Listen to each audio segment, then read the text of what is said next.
प्यारे बच्चों, आज की इस वीडियो में हम प्रश्नावली 1.1 की प्रश्न संख्या 11 को कंप्लीट करेंगे। बच्चों, प्रश्न संख्या 11 में कुछ पैटर्न आपको दिए गए हैं, कुछ पूर्णांक आपके दिए गए हैं। उन पूर्णांकों के पैटर्न को समझना है कि वो किस रूप में आगे बढ़ रहे हैं या फिर किस रूप में आगे घट रहे हैं। आप उन पैटर्नों को जानकर आप उनके आगे के पैटर्न को पूरा करें। तो बच्चों, प्रश्न संख्या फर्स्ट में आपके कुछ पूर्णांक दिए गए हैं 7, 3, -1 और -5। आगे के पैटर्न में आपको बढ़ाने हैं, आपके लिए खाली स्थान दे दिए गए हैं। तो बच्चों, यहाँ पर आप ध्यान दीजिए कि पहली संख्या 7 है, दूसरी संख्या 3 है, फिर आपकी -1 है और फिर आपकी -5 है। बच्चों, आप ध्यान दीजिए कि अगर हम 7 में से 4 को घटा देते हैं तो कितने आ जाते हैं? 3 आ जाते हैं। अगर हम 3 में से 4 को घटा देते हैं तो 4 में से 3 चला गया 1 और बड़ा का चिन्ह है माइनस, तो -1। अगर हम इस -1 में भी 4 को हम क्या करते हैं बच्चों? घटा देते हैं, तो 4 और 1 5 और बड़ा का चिन्ह चूंकि माइनस है तो माइनस। तो बच्चों, आप देख रहे हैं कि हर एक स्टेप में ये 4 जो है वो क्या होता जा रहा है? कम होता जा रहा है, माइनस होता जा रहा है। तो आगे के स्टेप में भी हम क्या करेंगे? 4 कम करते जाएंगे। तो -5 है, -5 में भी हमने 4 को क्या कर दिया? घटा दिया। तो 5 और 4 क्या हो जाते हैं बच्चों? 9। और चूंकि बड़ा का चिन्ह है माइनस, यानी कि माइनस हो गया यहाँ पर। अब इसके बाद फिर हम यहाँ पर क्या करेंगे? अगले स्टेप में फिर 4 को घटा देते हैं, तो 9 4 13। बड़ा का चिन्ह क्या है बच्चों? माइनस, यानी कि माइनस। वापिस हम इसमें से 4 क्या करेंगे? घटा देंगे, तो 13 और 4 क्या हो जाता है बच्चों? 17। और बड़ा का चिन्ह क्या है? माइनस।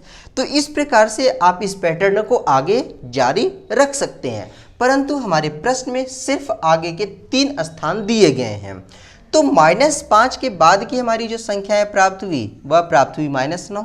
-9 के बाद प्राप्त हुई संख्या -13 और -13 के बाद प्राप्त संख्याएं क्या है बच्चों? -17। यानी कि यहाँ के आगे के पैटर्न में हमारे -5 के बाद यहाँ हो जाएंगे -9, -9 के बाद यहाँ हो जाएंगे आपके -13 और -13 के बाद यहाँ हो जाएंगे बच्चों -17। इस प्रकार से आप आगे के पैटर्न को भी जारी रख सकते हैं।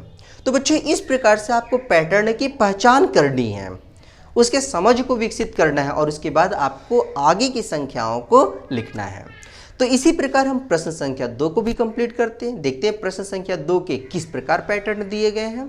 तो प्रश्न संख्या 2 में बच्चों आप ध्यान देंगे, पहली संख्या है 2, दूसरी संख्या 4, तीसरी संख्या 6, चौथी संख्या 8। लेकिन सारी संख्याएं किस रूप में है?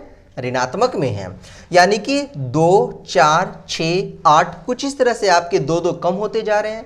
तो 8 के बाद कम करेंगे तो 10, 10 के बाद कम करेंगे 12, 12 के बाद 2 कम करेंगे 14। लेकिन चूंकि सब में माइनस का साइन, यानी कि माइनस यहाँ पर हो गए, यानी -2, -4, -6, -8, -10, -12, -14। ये आपके पैटर्न आसानी से दिख गए। अगर हम प्रश्न संख्या 3 को देखते हैं तो बच्चों आप देखिए 15 थे, 10 हो गए, 10 थे 5 हो गए, 5 थे 0 हो गए। आप क्या देख रहे हैं? हर एक स्टेप पर 5 5 क्या होते जा रहे हैं? कमते जा रहे हैं, घटते जा रहे हैं। यानी 15 में से 5 चले गए 10, 10 में से 5 गए 5, 5 में से 5 चले गए 0।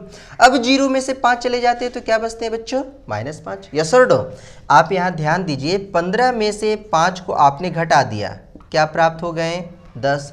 अब आपने 10 में से 5 को घटा दिया तो क्या प्राप्त हो गए बच्चों? 5। अब आपने 5 में से 5 को घटा दिया, क्या प्राप्त हो गए बच्चों? 0। अब 0 में से आप 5 को घटा देंगे तो क्या प्राप्त होगा? -5। -5 में आप फिर 5 को कम कर देंगे तो क्या प्राप्त होगा बच्चों? 5 और 5 10। चूंकि 2 ऋणात्मक चिन्ह है, आपस में जुड़ जाएंगे और दोनों का चिन्ह चूंकि ऋणात्मक है तो यहाँ ऋणात्मक हो जाएंगे। वापस फिर यहाँ पर -10 में हम 5 क्या करेंगे बच्चों? घटा देते हैं, तो 2 ऋणात्मक चिन्ह धनात्मक बन जाते हैं, यानी जुड़ जाएंगे। तो 10 और 5 15, बड़ा का चिन्ह माइनस, यानी -15। तो हम आगे के स्टेप में देखें, एक संख्या -5, दूसरी संख्या -10, तीसरी संख्या -15, यानी -5, -10 और -15।